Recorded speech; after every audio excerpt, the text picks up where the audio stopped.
Olá, meus amados, paz esteja com todos. Estou aqui para fazer então a menção do nosso dia, enfim, da semana, da nossa campanha Família da Fé. E estamos aqui, amados, nessa semana, no qual nós estamos falando sobre gerações. Por que nós estamos falando sobre gerações? Porque nós teremos amanhã o nosso corredor, que nós estaremos passando os nossos vovôs, vovós, bisavós, bisavós, tataravós, tataravós. Como é que é aí na sua família? Você tem o privilégio de ter essas gerações acima de você ainda em vida? Parabéns a você e pelo privilégio de você ter essas pessoas com você. Mas enfim, traga aí o vovô, a vovó e toda essa descendência, ou melhor, ascendência, né? Por que também descendência? Porque você que tem neto, traga o seu neto, traga a sua família, porque ser vô, vó, bisa, biso, enfim, tataravô e tataravó é um privilégio. Então, amados, não esqueça, amanhã estamos aí no corredor passando esse patriarcado, né, essa autoridade sobre a família. Não perca essa oportunidade. Se você tem essa pessoa viva ainda, ela é autoridade diante do Senhor para a sua vida e é privilégio. Hoje, então, nós vamos estar falando sobre algumas crianças que foram usadas por Deus na Bíblia. As histórias contadas sobre algumas crianças. Bom, para essas crianças que foram usadas por Deus, aconteceu que elas tiveram ali alguém da família que passou a palavra, passou para eles os princípios e os valores do Senhor. A primeira criança que eu quero discorrer com você, eu quero falar sobre uma jovenzinha que não tem nome. Por sinal, uma das coisas que acontece com as crianças, né, é às vezes nós não sabemos nem o nome. Mas mesmo assim elas são tão importantes para Deus, porque você pode, como essas crianças, não ter um nome famoso, reconhecido, mas diante dos céus você é reconhecido, assim como essas crianças. A primeira criança que eu gostaria de citar é a menina que trabalhava na casa de Naamã. Vamos falar um pouquinho dela? Estamos aqui em 2 Reis, tá? Capítulo 5. Vamos ver um pouquinho sobre a história dessa menina. Naamã, quem era Naamã? Comandante do exército do rei da Síria. Era grande homem diante de seu senhor e de muito conceito, renomado, famosão lá, enfim, um chefe de exército, vamos dizer assim, um general, era um comandante, né? E vai falando aqui, porque por ele o Senhor dera a vitória à Síria. Então, vejam bem o poder de autoridade que esse comandante tinha ao ponto de levar um exército à vitória, né, da Síria. Bom, e ele era herói de guerra, só que ele tinha um porém. Ele era leproso. E acontecia que saíram das tropas da Síria, da terra de Israel, e levaram cativa uma menina que ficou ao serviço da mulher de Naamã. Bom, este homem, ele saiu para a guerra e trouxe o povo de Israel, ganhou a batalha, e trouxe o povo como escravo. Mas existia uma menina que foi tirada dos seus pais, foi tirada da sua terra para trabalhar na casa de Naamã para ajudar a esposa de Naamã. E tem coisas, amados, que só na sua casa sabe-se. Sabe-se você que é mulher, né? Que a nossa primeira semana foi o corredor aí, a bênção das mulheres. O quanto você pode chorar ao ver as debilidades de sua família. Fraquezas, doenças, porque tem coisa que só se mostra dentro de casa, né? E a esposa de Naamã, ela que tinha essa menina, vamos dizer assim, como uma empregada, mais do que uma empregada, porque a empregada ganha, mas como uma escrava, ela ajudava a esposa de Naamã. Então essa menina tinha acesso à intimidade desta casa, porque ela morava nessa casa e ela foi levada como escrava. Então, olha o que aconteceu. Essa menina, né, ela disse assim, a sua senhora, tomara o meu senhor estivesse diante do profeta que está em Samaria, ele o restauraria da sua lepra. Essa menina sabia das dificuldades que aquela casa enfrentava. Talvez o quanto aquela mulher chorava, de repente, quanto aquele homem, diante de toda aquela armadura, porque para os soldados, para a Síria, Naamã se apresentava com todo aparelhado, vamos dizer assim, de soldado. Tinha aquela, vamos dizer assim, aquela roupagem de homem forte, e ele era um homem forte, corajoso, lá fora. Quando chegava em casa, ele tirava aquela roupa, e debaixo daquela roupa tinha feridas, lepra. Primeiro que Naamã, como sendo leproso, nem podia estar andando no meio do povo, porque lepra pega.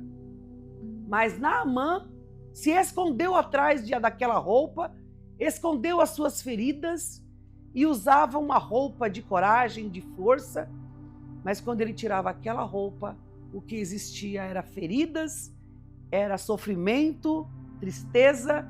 É assim que muitos têm vivido. Lá fora, quando vai para o trabalho, é o chefe. Lá fora é o profissional. Lá fora tem autoridade. Lá fora domina, né? Qual é a roupagem que você tem vestido quando você sai de casa? De repente é um terno elegante, de repente é um uniforme que te traz autoridade, assim como Naamã, porque ele era um soldado.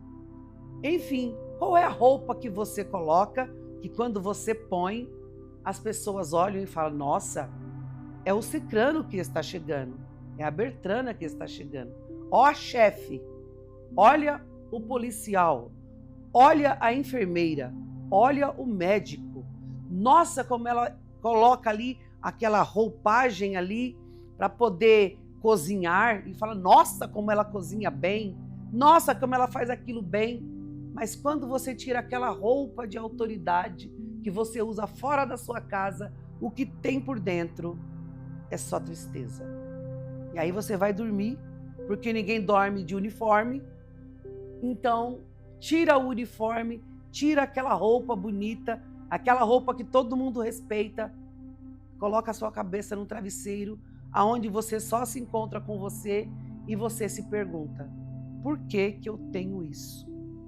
E você consegue enxergar suas feridas, você consegue enxergar suas fraquezas. E ali você questiona, por que comigo? Mas ninguém sabe, porque isso é um segredo.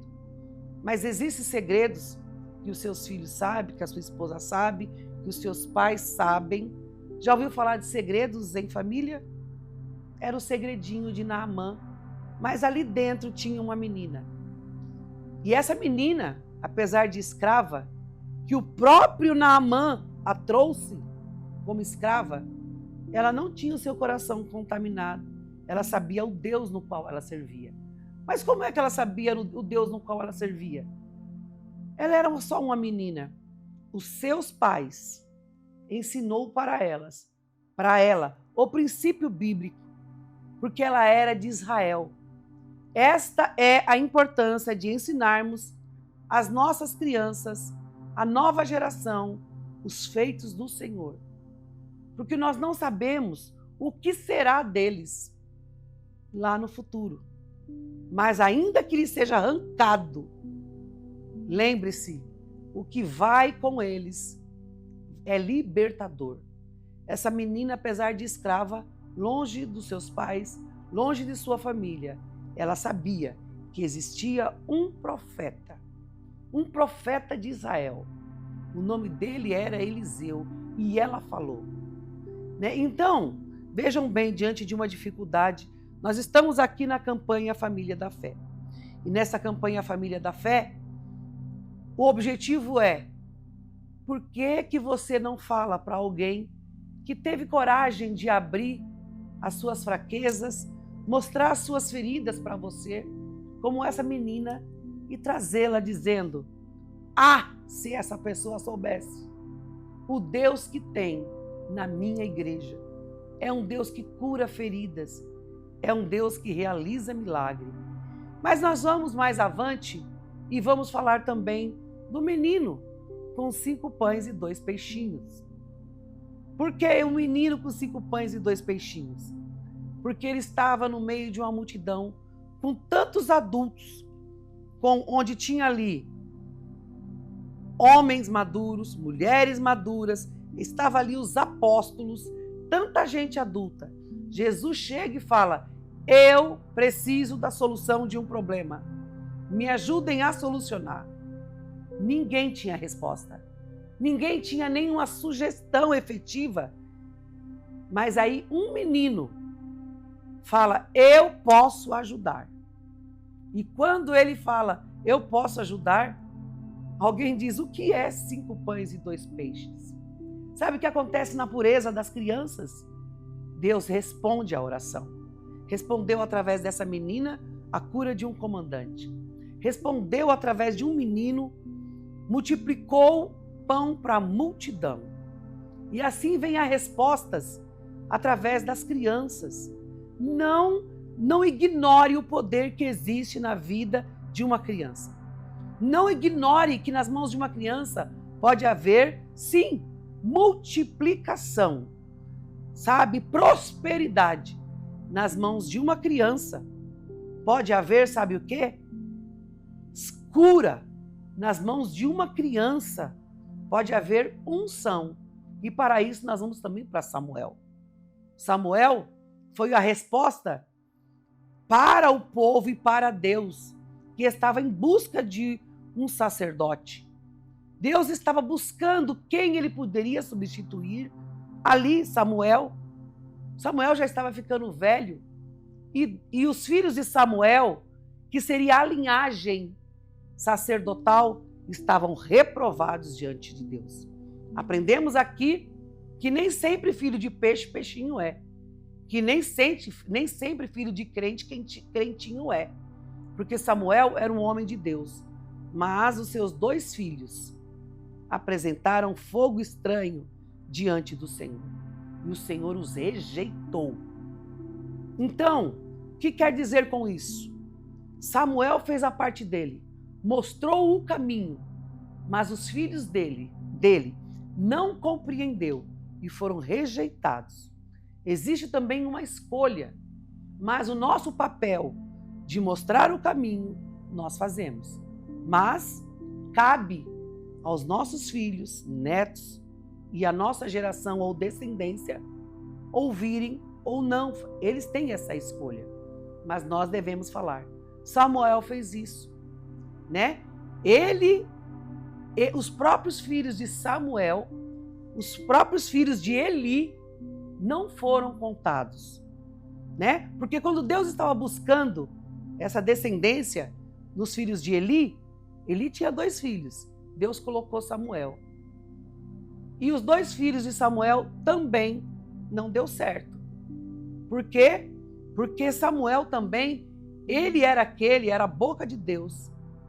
E não existia rei, né? E então Deus pegou, Samuel achava que os seus filhos poderiam ser quem iria substituí-lo, mas Deus ali, o povo pediu um rei, e aí é onde entrou Saul. Mas Deus não escolheu os filhos de Samuel, porque os filhos de Samuel também erraram. O que eu quero dizer com isso? Igual o menino que aprendeu e colocou nas mãos do Senhor, e o Senhor multiplicou e veio prosperidade. A menina que através dela veio a cura. Já os filhos de Eli e os filhos de Samuel, o que aconteceu? Foi cortado porque a unção ser passada pela frente, porque eles rejeitaram simplesmente aquilo que o Senhor tinha feito na vida dos seus pais. E nós podemos decorrer, amados, outros e outros e outros. Vocês ouviram falar aqui sobre Timóteo, que a avó dele era Lóide, a mãe dele era Eunice. Vocês puderam ouvir aqui falar até do próprio Jesus, nosso Senhor Jesus, que ele era conhecido como o filho do carpinteiro, que era José, ou a Maria, que conduziu Jesus no caminho. E Jesus cuidou da mãe dele até o último dia. Sabe como é que Jesus cuidou da mãe dele? Porque Jesus cumpria o ministério, mas não esqueceu da sua mãe. Quando Jesus faleceu, tudo indica, com certeza, que José já era falecido. Por isso que ele falou para João: eis aí a tua mãe. Mãe, eis aí o teu filho. Por quê? Porque Jesus confiava que João ia tomar conta da mãe dele. Jesus estava preso na cruz, gente. E ele estava preocupado quem ia cuidar da mãe dele. E ele da cruz olhou e falou: quem vai cuidar da minha mãe? Porque ali, Jesus falou, ele cuidava da mãe dele. Mas Jesus tinha outros irmãos, que era filho de José e Maria. Mas ele pediu para João: toma conta da minha mãe. Sabe por quê? Porque ele confiava em João. E ele falou: mulher, eis aí o teu filho. Eis aí a tua mãe. Ele estava passando para João a responsabilidade de cuidar da mãe dele. Então, o que estamos fazendo com a nossa ascendência e a nossa descendência? O que estamos fazendo com os nossos pais, avós, e o que estamos fazendo com os nossos filhos e netos? Então, aqui, queridos, nós fazemos um divisor de águas nessa bênção da geração. Então, eu quero que você pense sobre isso, porque amanhã será o nosso corredor, e traga para que eles abençoem a sua vida. Nós estaremos conduzindo eles numa oração de uma bênção geracional. E o que vai acontecer depois disso? Vai acontecer que no próximo domingo, agora, nós teremos então o corredor e a bênção das crianças, pela manhã, às 9 da manhã, e teremos a bênção dos solteiros, às 4:30 da tarde. Então, não fique de fora. Venha receber a bênção sobre a sua vida. Não deixe de trazer a sua criança, porque nós teremos um musical muito bonito que estaremos apresentando, que é tanto para os adultos quanto para as crianças. Então, teremos uma grande festa para as crianças, na bênção das crianças, no qual nós faremos o corredor para crianças passarem. E às 4:30, nós teremos a bênção dos solteiros. E essa bênção dos solteiros é para todos vocês que querem aí ter uma vida, um futuro promissor de escola, relacionamento familiar com os pais, porque os pais também erram. Nem sempre os pais têm razão. Então, solteiros, fica para você o recadinho. Domingo às 4:30 da tarde, temos o encontro, e traga a criança para a bênção das crianças. Amém? Vamos orar então? Vamos orar para o Senhor poder abençoar a nossa família. E agora nós vamos abençoar em nome de Jesus os nossos vovôs, vovós e todo mundo que vem aqui para cima. Né? Porque nem todo mundo às vezes tem o prazer de fazer 80, 90 anos. Então aproveite enquanto você tem essas pessoas com você. Tá bom? Vamos orar. Senhor, no nome de Jesus, quero te agradecer pela oportunidade que temos, a Deus, de apresentar diante do Senhor a família. E essa família, Senhor, vem desde, Senhor amado, dos nossos patriarcas e matriarcas, assim também como as mamães grávidas, até aquelas crianças que estão no ventre. Senhor, em nome de Jesus, eu te apresento a família. Senhor, toda essa família, seja ela nuclear, ou seja ela, Senhor, uma família estendida, no nome de Jesus, ó Deus, nós pedimos a bênção e também, Senhor, perdão por aquilo, Senhor amado, que os nossos antepassados erraram. E declaramos, Senhor amado, em nome de Jesus, que nós aceitamos a bênção, mas nós anulamos toda e qualquer sentença que possa ter vindo dos nossos antepassados. Viveremos, Senhor, o melhor comeremos o melhor dessa terra, porque a partir de nós declaramos que é somente bênção. Tudo aquilo que eles fizeram de errado, por não conhecerem ao Senhor ou por negligenciarem a tua palavra, nós declaramos, Senhor, anulado sobre nossas vidas e também sobre a nossa geração. Então, Pai, no nome de Jesus, abençoa a nossa campanha, abençoa, Senhor amado, os nossos antepassados, a bênção que eles conquistaram ou não conquistaram, e assim nós já passamos para a frente para os nossos descendentes. Amém, amados?